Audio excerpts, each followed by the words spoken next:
Hi there, everybody. Welcome back to Prestige Auctions, All Things Auction, the podcast. Look who's back. Yeah. It's Basil. Oh, no, it's Chris. Here he is, all the way back. Oh.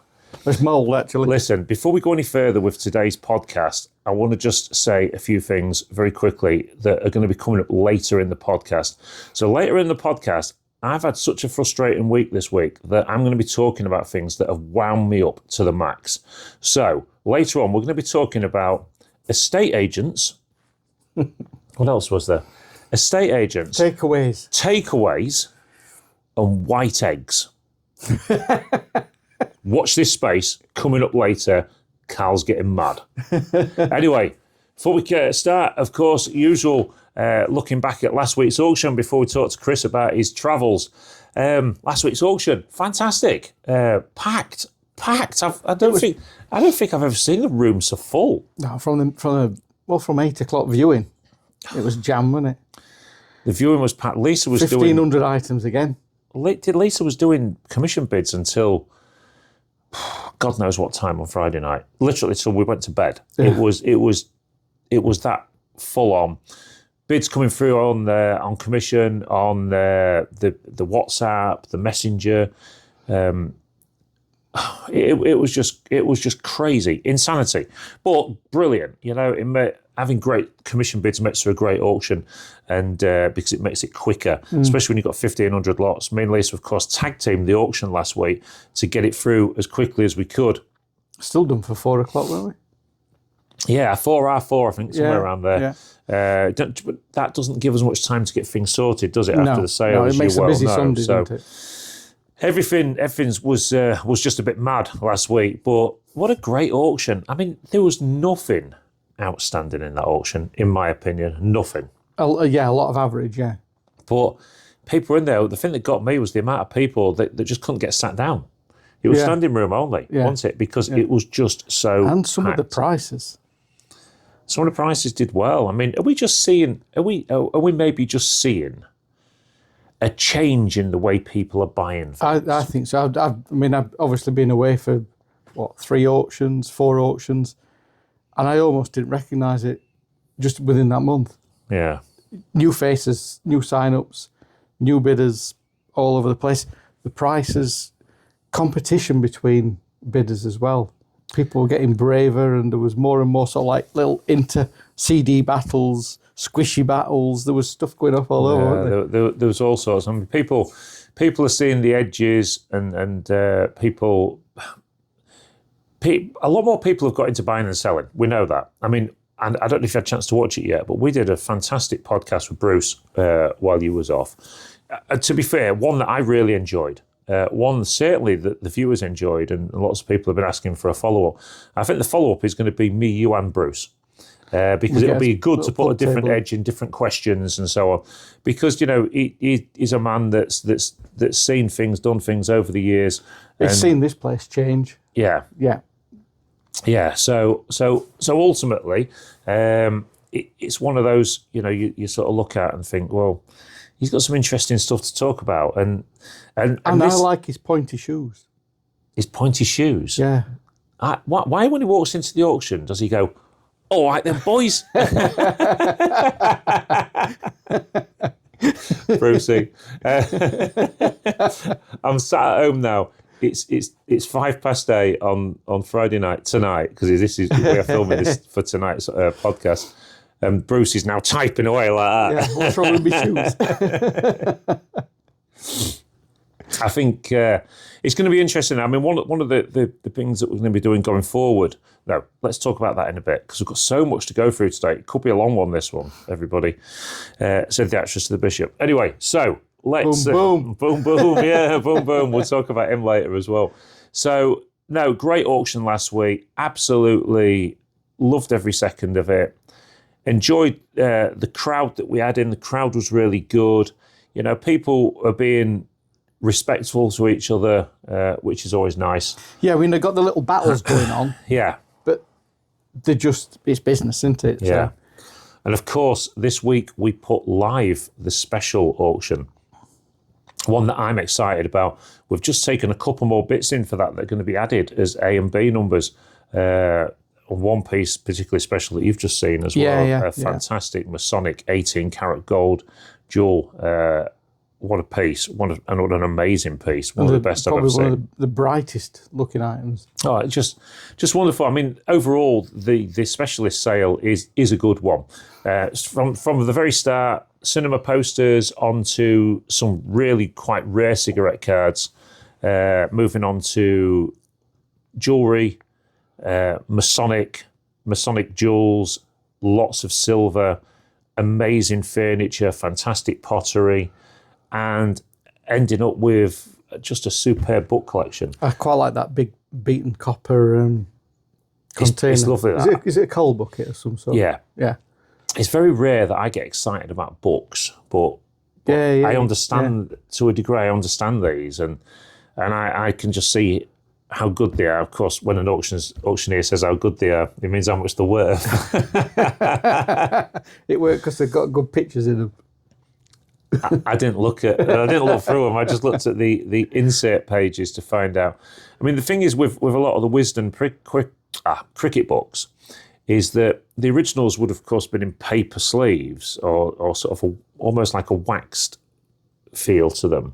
But some of them were taken away, especially the ones from the 1800s and so on, because, they were probably knackered, basically. Yeah. And a lot of people had them rebound. So a lot of them are now rebound items. And see, there's some of those cricket books there from an era when we could have beaten Australia at cricket. Yeah. Because it wasn't invented.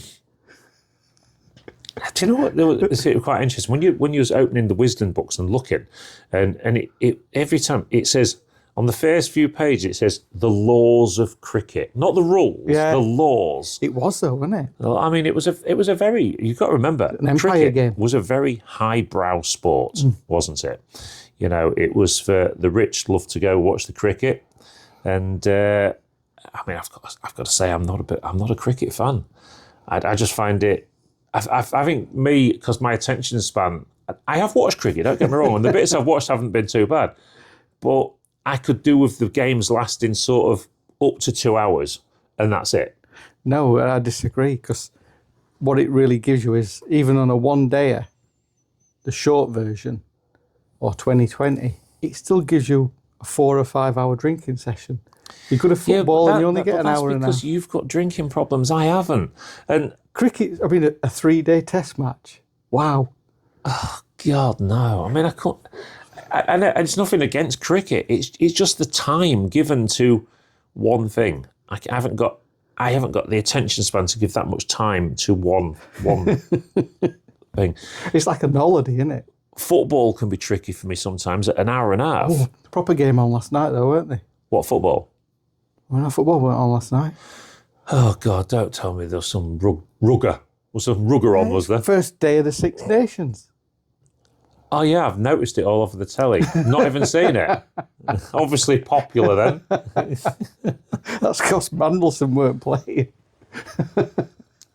We may touch upon that later. We're going to have to leave that one alone. Hang on. Touch upon is probably not the right terminology to use. Go on, mate. So I think ultimately, the cricket book collection is awesome. And there's just so much great furniture. I mean, if you haven't looked at it yet, we did do a surprise live feed when we put the auction on the other day, which there's been 500-600 views, I think, already of people looking through. And but of course, the catalogue is available online at easyliveauction.com. Search out Prestige. If you can't be bothered to look through it, then just go to the video that we did on YouTube. Another thing this week, just finish up on that sale. I am excited about it. Last couple of specialist sales have been a bit, I've got to do that. That's because you've got coins and stamps involved. But this time, it's so mixed, it's so varied. It's on a Wednesday. Of course, we can't do the specialist sales on a weekend because we used to do them on a Sunday, but they weren't very popular on a Sunday. You had more bids on a weekday. But of course, you would be able to bid live in the room as well. You can bid now, can't you? You can start bidding. People have already started bidding. There's over 200 lots got bids on so far. But we have been quite strategic and started the bids low. So, I mean, it is a £10 minimum bid on that sale, and we will not be changing from it. It won't be, has anyone got a fiver for this? It will be £10 minimum. You either bid or you don't. There's stuff on there that's potentially going to make thousands each. Some of them, not all of them.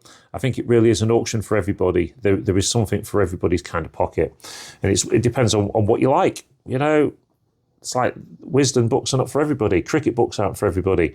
However, there's little bits of pottery, there's little bits of jewellery, there's some amazing furniture.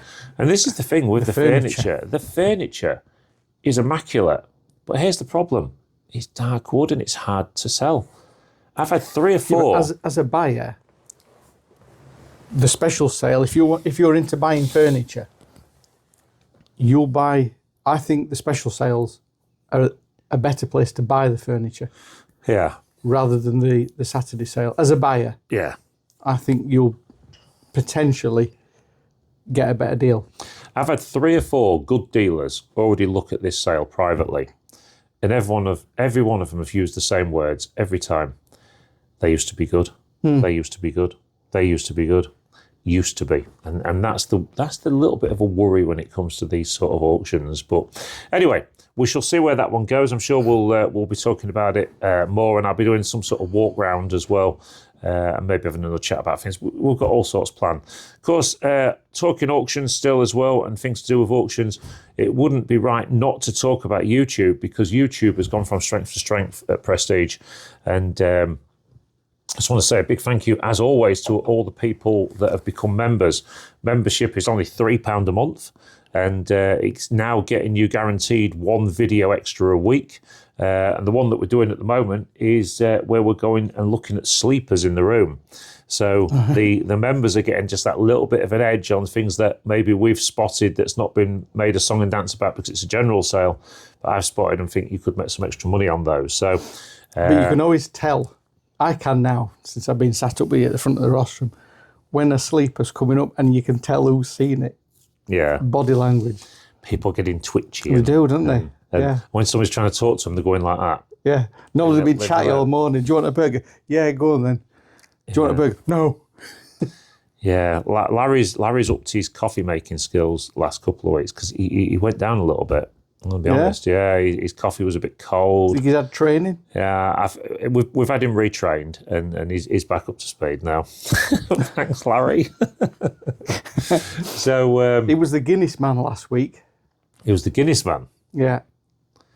Rutger. Oh, I don't Do you remember him? He was the Guinness man with a black polo net top on and his white hair.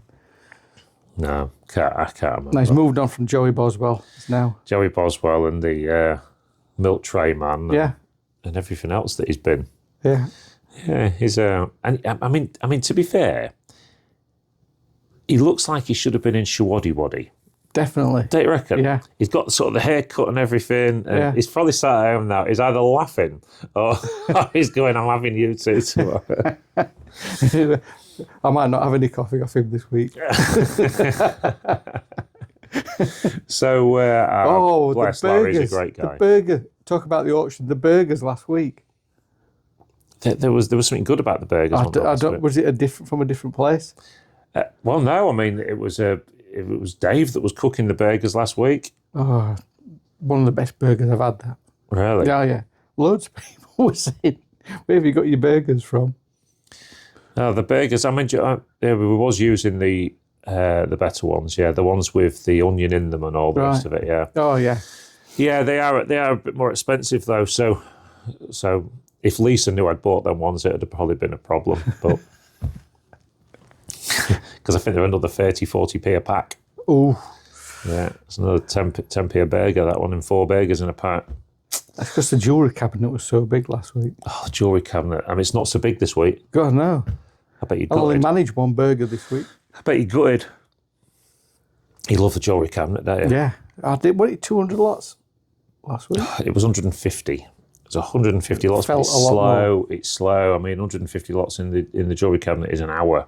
You could see people aging in the room. Somebody had to go and have an haircut because... One of us, was it? Anyway, let's have a chat with Chris about his 3-week holiday. So we went on holiday. Well, it was an holiday. Was you away? I was away. And did you take spending money with you? Yeah. Yeah, it's a holiday. It was cheap living. I was preparing for Starmageddon. So, Starmageddon. Chris did actually send some videos through that at some point I may show you. If you're a farmer, don't write in. Yeah. But so what did you get up to? Talk to us. 3 weeks. 3 weeks in northern France? Yeah, 3 weeks in Brittany, northern France. Wetter than Cornwall.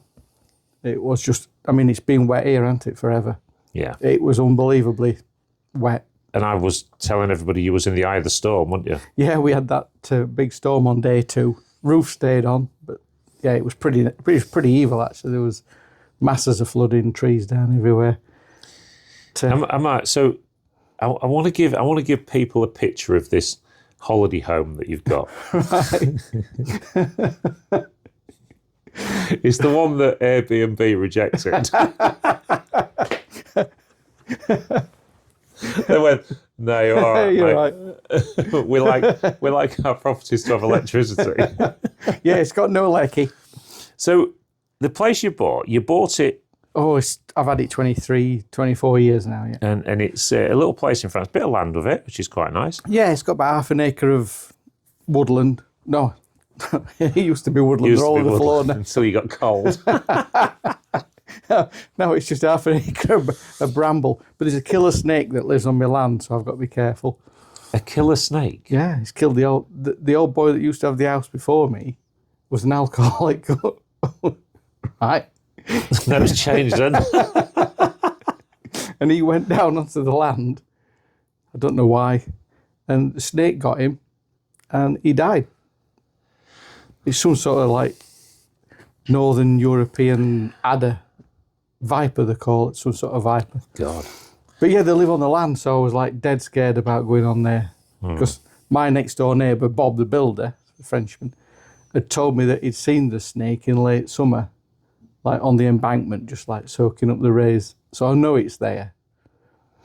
God, yeah, you've got to be careful, mate. Yeah. So you've got no electricity in this house. So give the people a picture. So how do you? You're not living without electricity for 3 weeks these days. So No, I mean how do you generate your electricity? it's a 200-year-old cottage. Yeah. So it's a little detached cottage, 2.5 foot thick stone walls. So the first couple of days of when we get there, it's freezing cold because it just, it takes a bit of heating through. So I've got a solar panel on the roof, 200-watt solar panel, and that trickle charges some giant leisure batteries.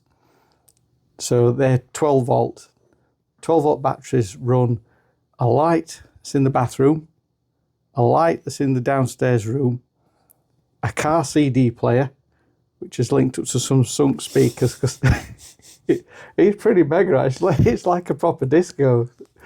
It sounds like a squat. and then I've got a DVD player so we can watch telly because we've had Midsummer on. We watched Midsummer for about 3 weeks. Who did it? The snake. So that's it. And I've got a backup generator outside. So Just in case. yeah, I can run power to if I just fire it up. I can Did you charge need to the use that batteries. much while you was out Yeah, there? because the sun didn't shine. My solar panel weren't giving anything out, so I had to top my batteries up with my Jenny. And you've got a bit of a open fire, is it? Is it an open fire? Is it a burner? What is it? Now it's a wood burner with an oven on top of it.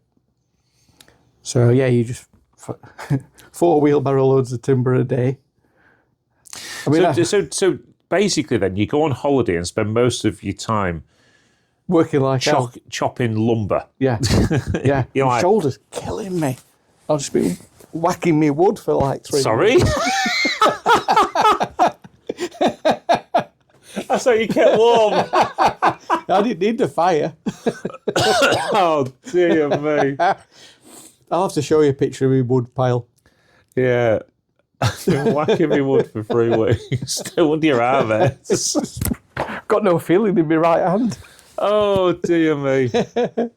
Anyway, so and how did the good lady enjoy it? Loved it. You Didn't did really want say to come that, back. didn't you? She said she really enjoyed it. I mean, it is ultra peaceful there. It's just a little tiny road at the edge of the village, and I think we only saw next door neighbour and one other person in the 3 weeks. Really? Yeah, I mean, when we went to supermarket shopping, see people out and about, but we only saw 2 or 3 people in the village. It's super quiet. You can hear the woodpeckers, and I got chased by a badger.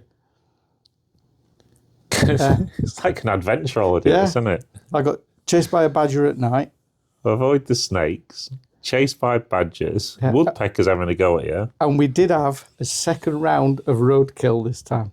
What did you eat this time? Wild boar. Wild boar. Wild boars are becoming a bit of a problem across the whole world, aren't they? Not where we are. We cook them. Oh God, you just. It was brilliant. It was like a big roast beef knuckly joint thing. It was a shoulder. In fact, my neighbour sent me a picture of it before, strung up in the woods before he cut it up. So we got to see it like before and after. So the thing is,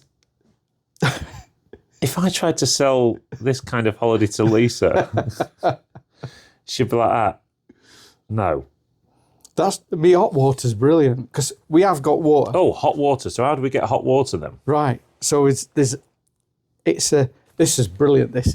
It's a Bulgarian water boiler. So you're not allowed to have them in the UK because it's got to be EU approved, and it's got an EU stamp on it.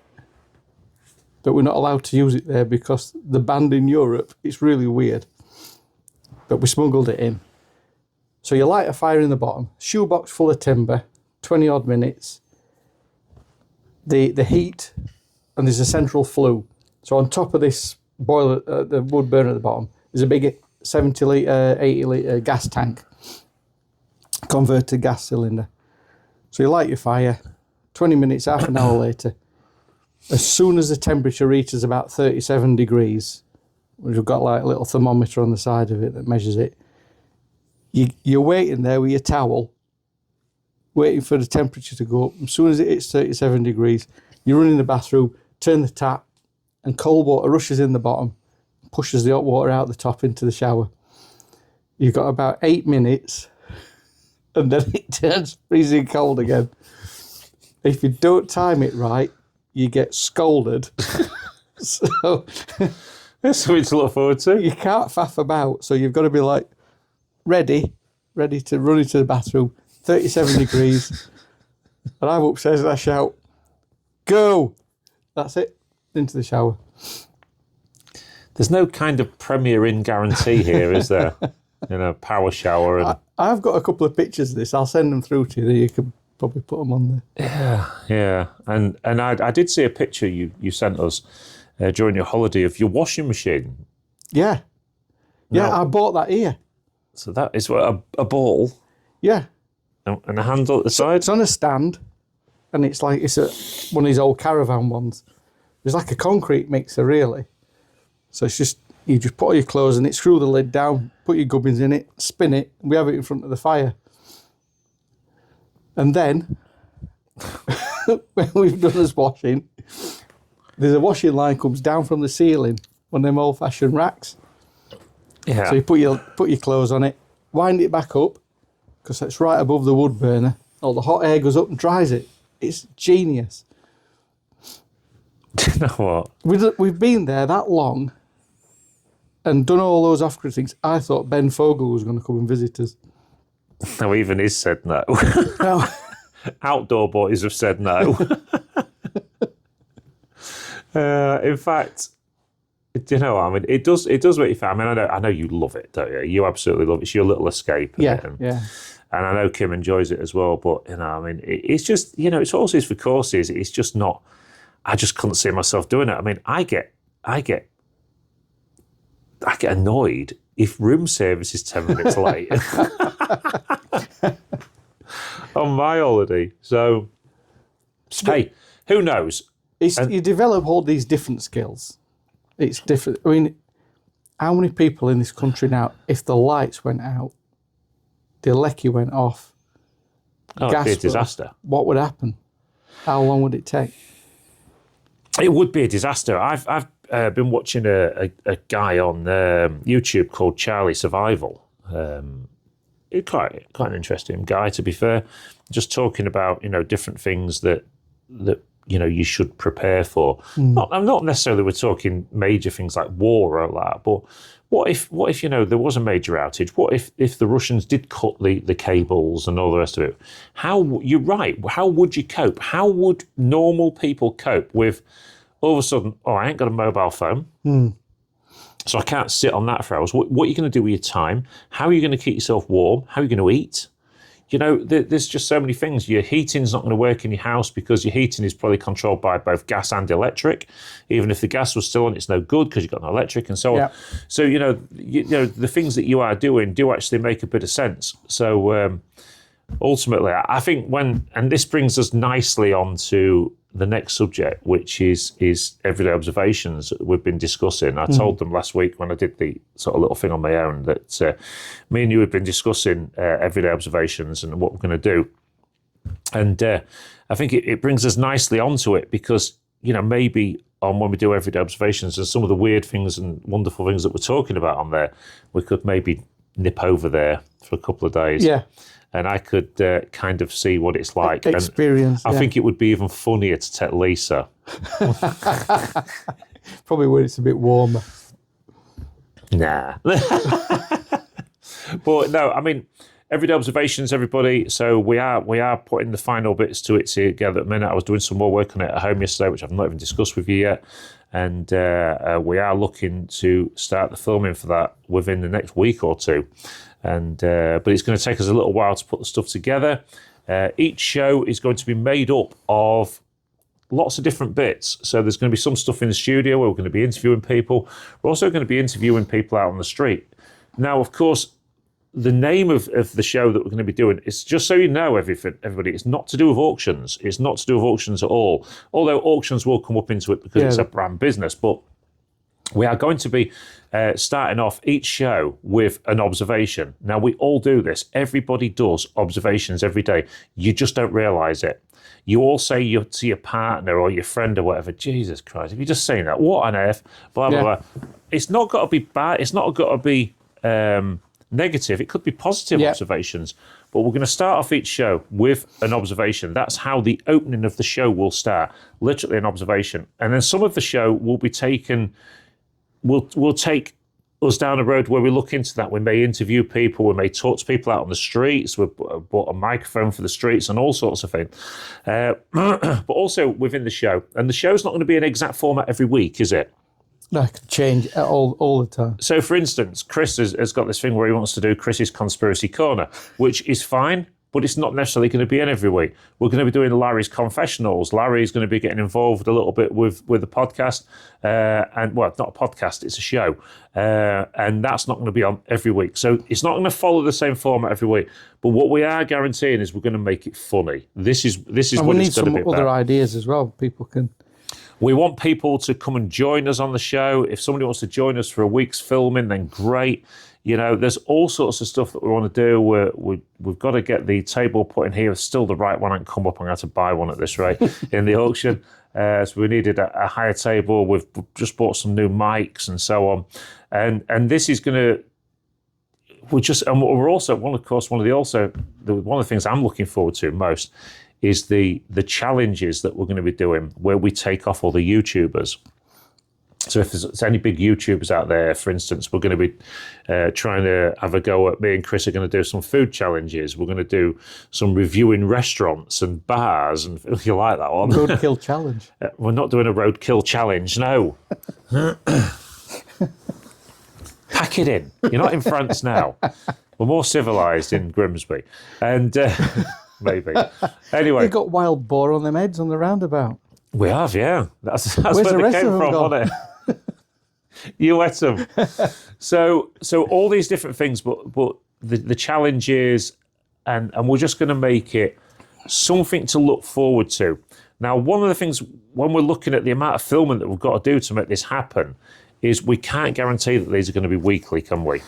No, there's a lot involved in this. There's a hell of a lot involved. And we're all super busy as well, aren't we? So. And because we're always busy all the time, but we are going to be looking at doing that. So we are They'll be getting like on. Top Gear specials.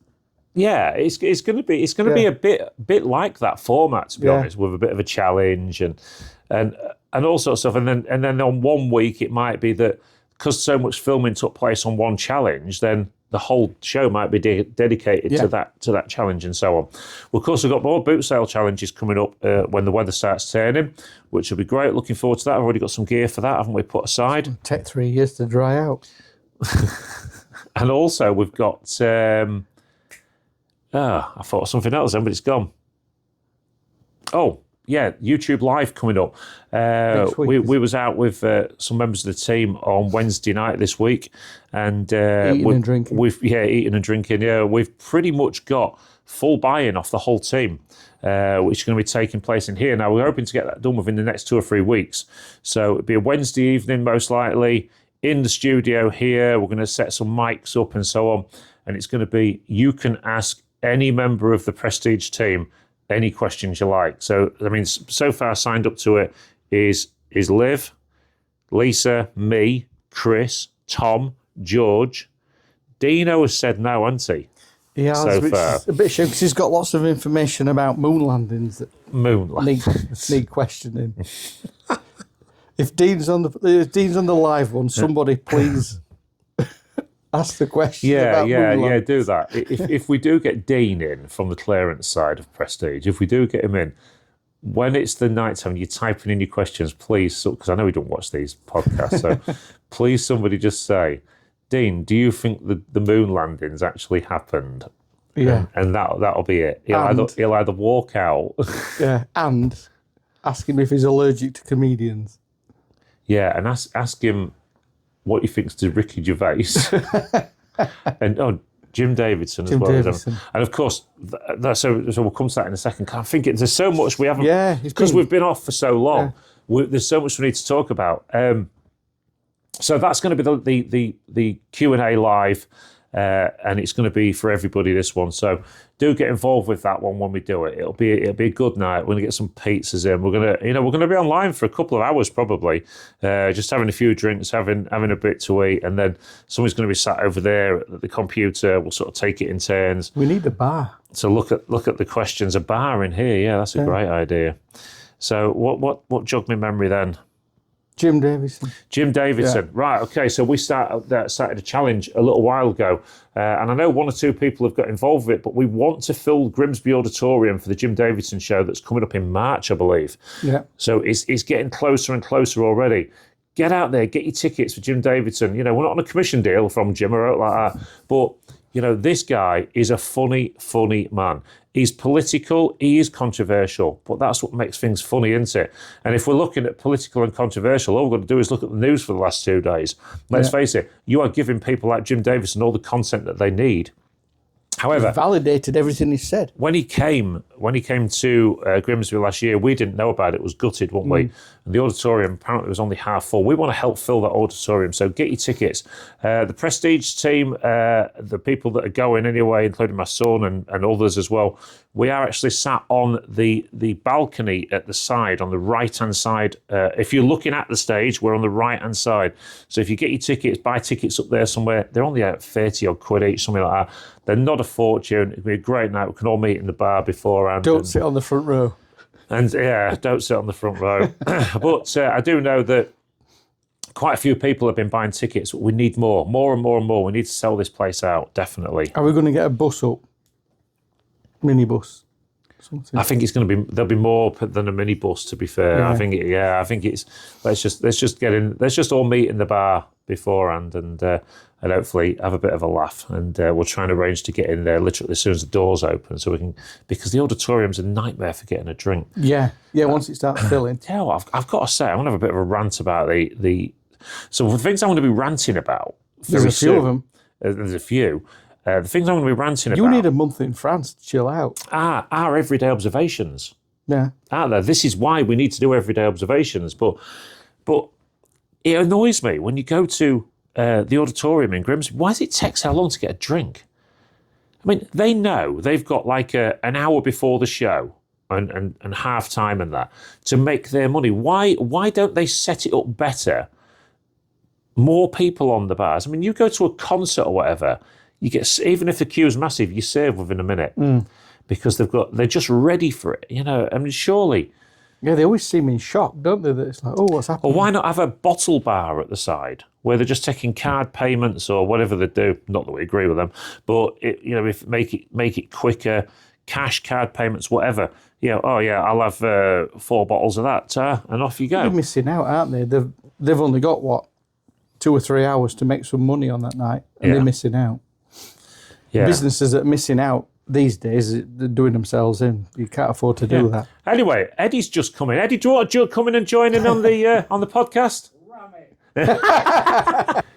Anyway, the other thing, of course, that we need to talk about is Basil. So I have mentioned this on the Aftermath the other week, but we cleared a house out in Cleethorpes. Quite a strange situation, really. I went and cleared this house out. It was just around the corner from where I used to live when I was a kid. And we got talking to the 2 ladies there, and it turns out that I was in the same class as one of them at primary school. And anyway, we got on really well. We got clearance done for them. I believe their stuff's in sale this week, isn't it? So yes, it is. Yeah. And hopefully we'll do that some justice. Fantastic engineering clearance. Yeah. Hopefully we'll do it some justice for them, because the 2 sisters were lovely people. And the older one actually did something many, many years ago, which I liked. And if she's watching, that sounds wrong, doesn't it? If she's watching this, she'll know exactly what I'm talking about. It was about somebody that lived on the corner. But anyway, there you go. That's another story. But when we was in the house, I spotted Basil here. Now, I'm a bit of a retro guy, a bit like you are. We all like to look back at the 70s and 80s and so on when we were younger. And Basil Brush was, of course, a major part on Saturday night TV and that. And I spotted this on the stairs, and I went, tell me that's going to the auction, because I'll buy it. Yeah. And they were fantastic enough to say, look, if you promise not to sell it, you can have it. Yeah. And you can have it for your podcast. I think he's got his place now. So we're going to get the batteries replaced, because the... Giz a cuddle. And what else have we got? Hang on, I'm just getting there on my mic. Why does he sound like Bruce?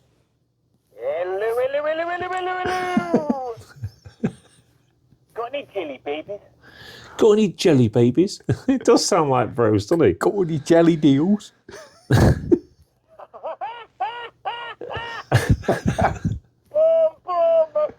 So of course, there you go. So and I'm sure he'll be popping up once or twice in everyday observations as well. And one of the things we're trying to get done with that wall is where we're going to sort of have him a few retro bits up there. So, girls, if you are watching, thank you for that. It's much appreciated, and we will look after him for you, I promise. And there he is. He's sat there, pride of place today already. We'll have to get some more. We do need an emu. Yeah. Oh, can you imagine doing an emu sat on the sofa like Parkinson years ago? Yeah.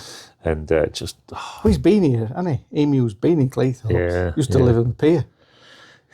Yeah, anyway, right. You're ranting. I've got some rants this week, and I'm going to try not to get myself angry because I got really... I've been annoyed a few times this week. And in fact, probably 4 times. So, I mean, one of the first ones is this. When people come into this auction room, we'll keep the first one auction related, the other 3, one is a little bit auction related, but when people come into this auction room and bid, you take it on trust. You take them bids on trust. Although when you walk into an auction room and you've signed up to the terms and conditions like you do when you take your number, it's a legally binding contract to say that you will pay for those items. Yeah, it's one of the old laws, isn't it? Now, when you get somebody that comes in and doesn't pay, which this does happen. This is just a bigger one that we're going to talk about. Yeah. But it does happen where people come in and they'll just, and then of course some weeks later they'll walk into the room and say something like, "Oh, well, I didn't even realise I'd won it." And I understand things like that can happen, but we do try and ring people, we email people and so on. And you sometimes get that thing where somebody's giving you the wrong number. Yeah. Wrong bidder number. Yeah, because that can happen, yeah. So, we do look at all aspects of it. But when somebody comes into the auction room and bids up to, nearly 500 quid in bids and then doesn't come in and pay, then, it's annoying for us as a business, but what you have to understand, and what people have to understand, is that, again, via our terms and conditions, if you're just coming in to bid things up, because this can happen where, let's say me and you was trying to stitch an auction room up, well, you go put some stuff in, I'll bid it all up, and then you'll get paid out. Yeah. But you only get paid out if the items get paid for. It's in the terms and conditions. And some eagle-eyed person on when the pictures went out this week quite rightly noticed that, hang on, there's some items in this week that was in last week. And it was because they have to we don't do that, do we? No. We have a one hit only, don't we? Yeah, unless, of course, it doesn't get paid for. Yeah. And we had to put the items back into the auction. And then, unfortunately, we can't take bids from that person again in the future, so it kind of messes it up for you. I don't understand why people would do it, to be fair. Yeah, the longest auction we've had, 1,500 items, or a long one, to actually sit there all day and physically, big it up on everything. Yeah. Just to sort of like never to be heard from again. So come on, everybody. Anybody that's maybe watching this for the first time that gets new to an auction, if you're going to bid, pay your bill. It's as simple as that, because it affects so many people. It causes us a problem at the auction room. It's not our stuff, is it? It's affected the seller that sat and watched it on YouTube and thought they're coming in to pick up money today, and they're not, because it's not been sold. They might have ordered a takeaway on the back of. Right. Now, you had to get it in there, didn't you? Right. So I'm putting this question out to people, right? Because it frustrates the hell out of me, this. How many people, I'll ask you the question, how many times have you rang a takeaway in the past and you sat there and you've got to the hour mark, it's still not there, and you ring them up and they lie to you? I've had that happen, but I don't get takeaways anymore. Okay, but if you did? Yeah, well, it has happened in the past, and yeah, you are getting fobbed off. But I don't. Even worse, when they don't put something in. That's another one, but we'll talk about it in general in a minute. Because I've been ripped off by nearly every takeaway in Cleethorpes. So my instance here was, some people will call me lazy, but I lived near some takeaways. However, you've got in from work or whatever, you've had a shower, had a bath, whatever, you've got your joggers on. Sometimes it's just worth paying that £2.50 delivery fee. No. From down the road. Well, no, because you're tight. But ultimately, I don't mind paying that delivery fee sometimes. Sometimes I'll just nip and get it. And I am an advocate for going to get it, because there's more chance it'll be piping hot if you go and get it. So anyway, I'm not going to mention the name of the place, because I don't think that's fair, but orders the takeaway, decides to use their app, because they're trying to get people to use their app. So I thought, I'll do the right thing, use their app. It probably save them some money on Food Hub or whatever it's called. Just Eat. Not cash. No, what? Didn't use cash. Well, I did, because they accept cash at the door as well. God. So yeah, I did tick the cash option. Anyway, gets to the hour point, and I'm like, where the hell is it? I'm hungry. So I rings them up, and I says, right, the first thing I said was, hiya, just interested how long it's taking to get a delivery out tonight if you order on the app. What's your address? I went, that's not what I asked. I said, I'm ringing up and asking. I haven't told him at this point I've ordered anything. Yeah. I said, how long's it taking? He said, well, it depends how you order. I said, why? Why does it depend how you order? Of course, already at this point, I'm quite mad because I've waited so long for my food. Because they'd put on the thing that it was like half an hour's wait. It's already at an hour. So I said, okay. Then I said, so I've ordered on the app. I said, I live 200 yards from you. And he said to me, he went, it's out being delivered. I went, so it'll be here within the next, 15 seconds then, if it's out being delivered? Because you're not going to tell me, are you, that you would send a delivery driver out to go and do places far away and then deliver the one next to you then? Well, it's out for delivery, it'll be with you soon. I went, no, you've just told me it's out for delivery, so if it's out for delivery, text me half a minute to walk to your place, So it's going to be with me within the next minute. And it won't be cold, of course, will it? Anyway, fair dues to them. 2 minutes time, knock on the door. I know the delivery driver. I said to him, what the hell's going on? Oh, it's somebody new, blah, blah, blah. I said, oh, okay. Opens it up, cold. The one sure way to lose customers is one, lie to them. Two, send them cold food. I've got this thing, Lisa gets mardy with me because I have got a catering background. Yeah. If I go out for hot food, I expect hot food. Yeah. I will complain in a restaurant, I'll complain in a cafe if it's not hot. I haven't paid for cold food, I've paid for hot food. If I wanted cold food, I'd order a salad. But, hello Lisa. Hello. Got any hot food? No. What's up? Why? I got cheese straws. No, we're just talking about the takeaway issue last week. Oh no, I'm not getting involved in that. I had to live through it. Are we allowed to sell sword sticks? No, No, I didn't think we was. no, concealed weapons. Yep. All right. Okay. Anyway, we'll leave Lisa in today. She was all right. Anyway, No sword sticks. So it turns up at best lukewarm. So you've got. I'm not going to say what it was because it'll give away what sort of takeaway it was, but you've got all It's this 200 yards away. It's pretty obvious. Well, no, because there's Oh, yeah, there's few. two. Yeah. There's more than one. So I'm having to then heat this stuff up in the microwave, and I'm thinking to myself, I'll never use you again. It does change things, doesn't it? When another takeaway of the same sort, probably 1.5, 2 miles away, when we order off them, gets to us piping hot every time. Yeah, it does change. I got robbed of a sausage by that chippy on the roundabout. Never happened again. How many times have we ordered, because I mean, we often treat the team here Yeah. to takeaways or lunches or whatever. How many times, I mean, we've had this conversation on a podcast before, how many times have McDonald's got it wrong? I've I've got to say McDonald's because it's always McDonald's. It's got to be on purpose. Oh, there's another thing missing. I mean, you're just like, how can they get it wrong so often? Or why not just be transparent with people and say, listen, we're extremely busy. It's going to be at least an hour and a half if you want it to be right. And then you can make that choice. I'm either going to use you or I'm not. But instead, it's the lying thing. It's the lying thing. You've got no choice when you've done it on an app. There's a distance thing, isn't there? You've done it, you've ordered it, you've paid for it. That's it.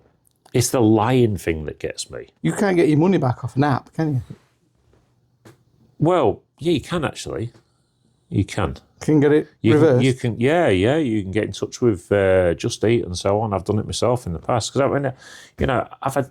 This is one of the reasons I try not to get things delivered, because ultimately You're just waiting for it to go wrong. you just have these problems all the time, and you're like, why? So why don't you go around and order it now in your slippers and your pants?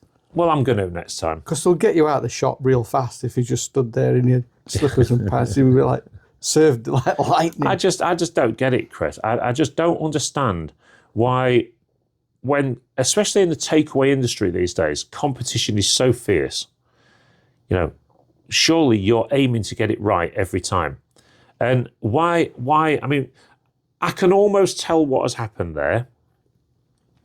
They've made the order.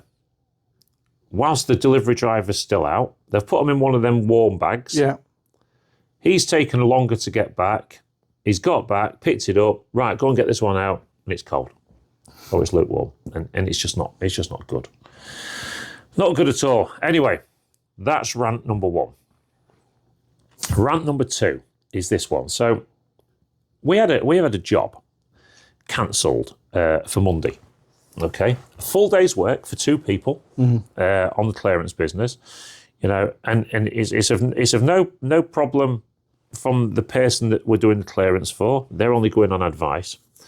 But the advice was to leave the property with furniture in because it will help sell it. All right. So, in my opinion, this says every old-fashioned estate agent. Well, yeah. It used to be this thing where, leave the property in, it looks lived in and all the rest of it. And there may be some things about insurance or whatever. Fine. But most modern estate agents that we deal with these days will say, well, no, get it empty because people see space.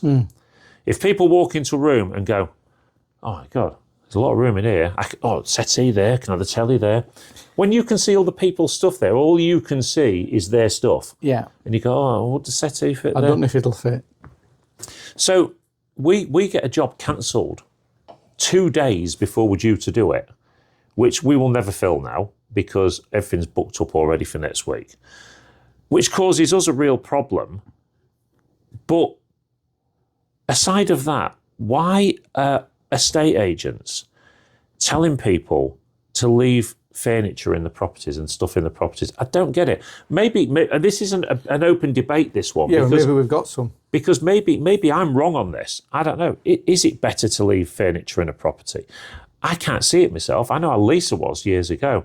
Whenever she walked into an house when we was looking at houses, if it was full of somebody else's crap, she was like, oh, God, see the state of that. Also, all she could talk about of when she got out there. Yeah. Not, what was the house like? Whereas if it's empty. Your opinions about what's inside it. Yeah, when it's empty, you're looking there and going, oh, yeah, it's a big old place. This, yeah, our place ready. Look, there's nothing in here. It's ready to move into. Everything changes. But I don't understand why, and it's always in Grimsby in particular, it's always the old-fashioned estate agents that are going, oh, no, leave the furniture in. It'll look better. It'll look better for the pictures. Well, if that was for the pictures, take the pictures and get it emptied. Maybe like us, people don't carpet underneath the settees and underneath the cupboards and stuff and things like that. But they do. This is it, Chris. They do. They do. And you've still got these people out there, these estate agents giving it all this, I get on great with loads of estate agents, lots of modern thinking estate agents. But you've still got this old-fashioned band of them that, they go, there's another thing. I don't want to have a go at estate agents because we do a lot of work for estate agents. But here's another thing with estate agents. What happened with the vets? I get on great. I get on great with so many estate agents, but there's some that are just so stuck in the ways, ultimately, estate agents, solicitors, house clearance people, we're all sort of work together. Yeah. For the greater good of the person that you're doing the job for. Is it the greater good for them? Or is it the greater good for you?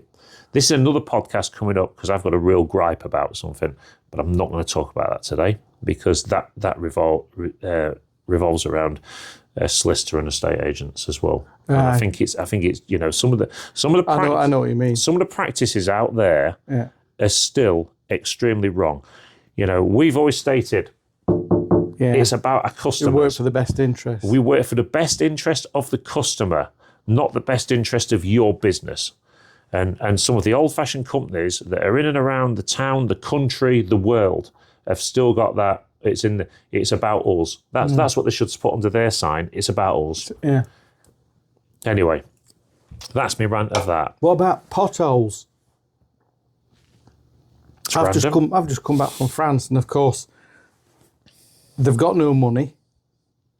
Everything's a fortune, but for some reason, they're building like mad. Brand new roads, brand new houses. This thing that they're building in Cleethorpes, this Pier Gardens thingy that they've got this big artist impression over and this big playground thingy. They've got one of them in every village. It's all European funded, but nobody's got any money. But they're in a road in France that's not like a billiard table. They are just perfect. So 10 minutes after getting back from there, bang, massive great big pothole on the way out of Portsmouth. Then all the way back, it's been like coming back on a slalom. The roads are just absolutely destroyed. And round here, one thing we've noticed is these things living in that deep. The thing is, Chris, you've drawn me back onto the bus lane thing now. All right. Because you got the council here, which I've got a meeting this morning that's going to involve the head of the council and God knows what about this ridiculous bus lane idea for out the front here. Why are councils, not just here but across the UK, So we've got to have bike lanes. You know, it's in the mess they've made of Hull. Yeah. Hull is a disaster area now. It's just, the roads make no sense. I hate going to Hull. Probably even more so now with this nonsense with the bridge. And Oh, well, I've had to put up with that this week as well. So you've got all these issues with, you know, things around towns, but they can get grants to put in bike lanes. They can get grants to put in bus lanes. They can get grants to do things with, like Cleethorpes Marketplace, the Pier Gardens, or whatever else they're funding, wherever they're getting this money from to do this stuff. But when they actually talk to the normal people in the town, they don't want it. You know, I mean, you're watching all these poor sods in the marketplace at Cleethorpes that are going to have a pedestrianised area. One of the last free parking places in Cleethorpes. People pull into those businesses, the kebab house, you know, the various takeaways that are on that side then there. they pull back in an hour later when they get home and realise there's something missing. Yeah.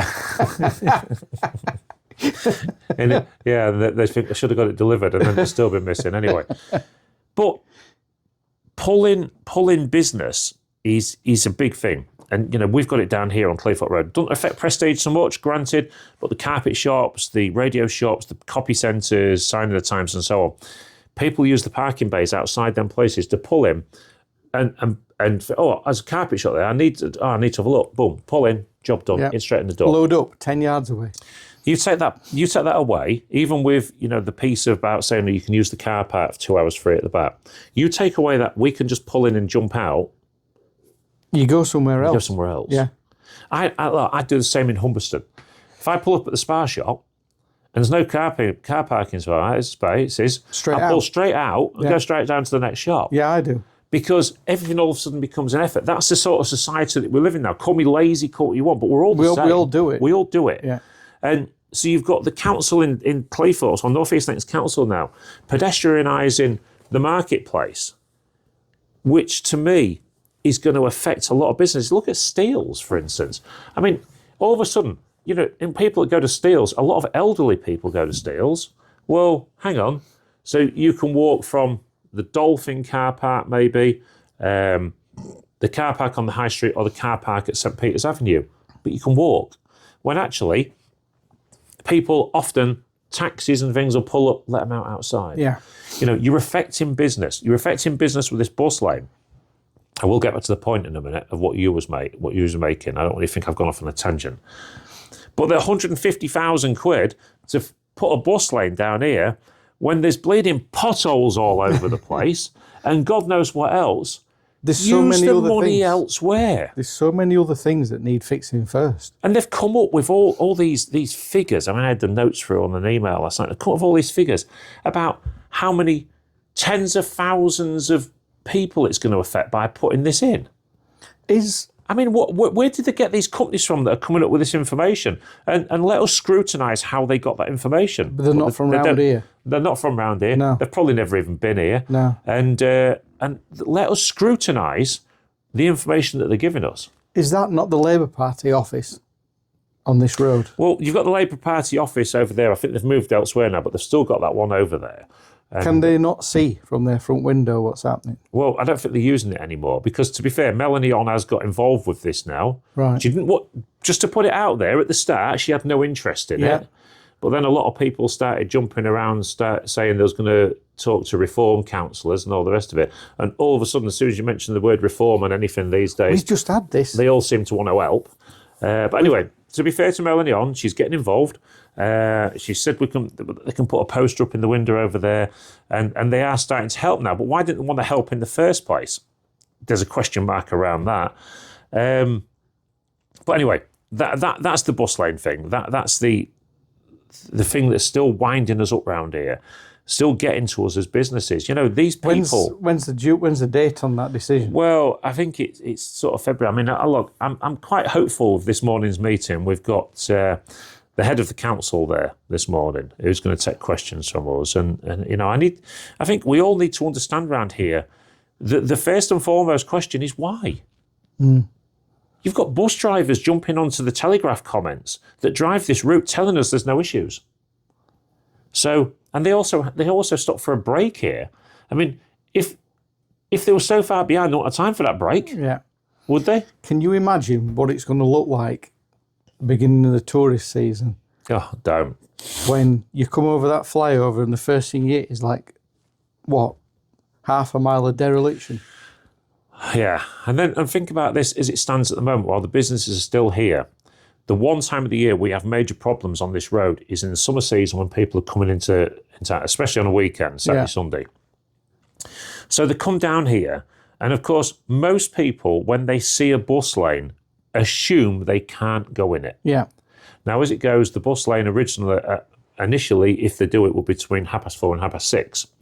So, but most people will look at that, but the people that know will use it as a speedway to get to the front and then put the foot down at the traffic lights to get in front of everybody. We watch it happen now. Yeah. The one thing that's stopping that now is the parking bays. Yeah. And they want to take them out. Yeah, and then there'll be accidents. When there's accidents, what happens then? Well, we need to extend the hours of the bus lane, put cameras in it. Then that way, if anyone does go in it, they'll get a fine. It'll stop them doing it. Which is Hull. Which is every city in the UK now. Yeah. So again, we'll update everybody of what's said at the meetings. Anyway, there's another thing I want to talk about before we sign off today. And you talk about Christie's Conspiracy Corner. Where have white eggs come from? Well, don't say chickens. White chicken food. Ever since I was a nipper, when you went to the shop, Mum, when you was a kid, she used to go into the shop and the first thing she'd do was open the eggs to look at them, make sure there was sometimes there was a feather on them. Yeah. Remember? You don't get that so much anymore. And a bit of afterbirth. Yeah. And there would be these lovely brown eggs. Yeah. She'd shut it back up, pop it back in the thing. In fact, I think I remember when we was kids, you sometimes used to make boxes back to the shop. You did? For them to reuse them. Yeah.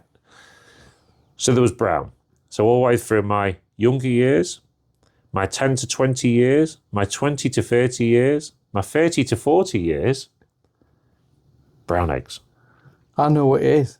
Then all of a sudden, a few years ago, you'd opened a box and there'd be 2 white ones and loads of brown ones.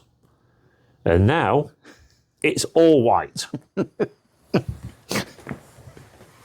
You're colourblind. I want to know why. It'll be the feed. The feed is what colours the egg. The egg shell. The eggshell, yeah. So It's what they're eating. what, chalk? It's probably a salad. They're probably feeding them salad. I don't get it. I mean, please help us out on this, everybody. Put a I message think in the it'll be comments. something to do with like this carbon neutral environmental nonsense that whatever they used to feed the chicken is making it rain too much. So they're going to have to stop doing that. I don't get it. I mean, duck eggs were always white, weren't Yeah. they? Duck eggs, goose eggs were always white, but hen eggs were always brown. And then all of a sudden, they've gone white, and I need to know why. Do they taste the same? Yeah. But that's not the point, is it? The point is why. Why have we had something the same for donkey's years, and then all of a sudden, boom, your eggs have changed, but they've not told us why. And why the hell, while we're on about it, this is why Everyday Observations is going to be so good. Why the hell did Tesco and Asda and everywhere else completely change the shops around all the time? I know it's so you look at things you'd never look at in the past. It winds me up. All the Easter stuff's out, isn't it? Oh, the Easter stuff. They're brown eggs. It's chocolate. Unless it's white chocolate. Who has white chocolate? I like white chocolate. Oh, it's sickly. So Daniel, Ellie and Sophia bought me a limited edition Toblerone for Christmas, which is pink. That sounds proper sicky. Not started it yet, but it was one of like 5,000 they made. And you get a little certificate and everything with it. And I've not started it yet, so I might have a go at that. Pink Toblerone, a little bit different that. Anyway, listen everybody, I think we've gone on long enough for today. But we need to get the egg situation sorted out. Yeah, we need to find out all That's these things. something we can fix. So what we want to know off you in the comments this week, we want to know, have you had any problems with takeaways? Yeah. Have you had problem with your eggs changing colour and whatever the other thing was as well? Yeah, potholes. Potholes. Anybody falling in a pothole? Honestly, I think people just go out their way on a week-to-week basis just to wind me up. Woken, Britain. Giza cattle. Anyway, listen, everybody, thank you very much for watching All Things Auction, the podcast. It's been great to have Chris back. Hopefully, as I say, in the next couple of weeks, we will be starting filming the other one as well. But of course, we will still be doing All Things Auctions as well. All Things Auctions is the Friday night podcast that we'll be putting out. We haven't decided what night the other one will be going out on yet. But I know we're looking forward to it. We're going to have a great time filming it, and hopefully you'll have a great time watching it. I'm now going out there to have a quick look round, maybe grab a coffee before I go off to this meeting and have a chat with the council. That should be interesting. Your plans for today are, Chris? I've just had a look this morning. Good tool buying week. Good, fantastic engineering tools. So I'll do my research on my tools, and I'm back doing some garage door repairs. Oh, Chris is back doing garage door repairs. If you know anyone that needs garage door repairs, I don't travel. Yeah, it don't do Essex or out. So he's doing local garage door repairs, and of course, if you know, I've watched his work in the past and does a bloody good job as well. So if you do know anyone that wants garage doors repairing, then do give us a ring. Even if you can't get hold of Chris, give us a ring at Prestige. I'll give you his number, not a problem. Yeah, you can take a cut. That'd be all right. Yeah, and then, obviously I need to get some money back off him somehow, but that's another story. Anyway, listen, everybody, have a great week. Bye, Pendelphins. Bye. Say goodbye, Chris. Bye, Chris. And we'll see you all very soon at the auction.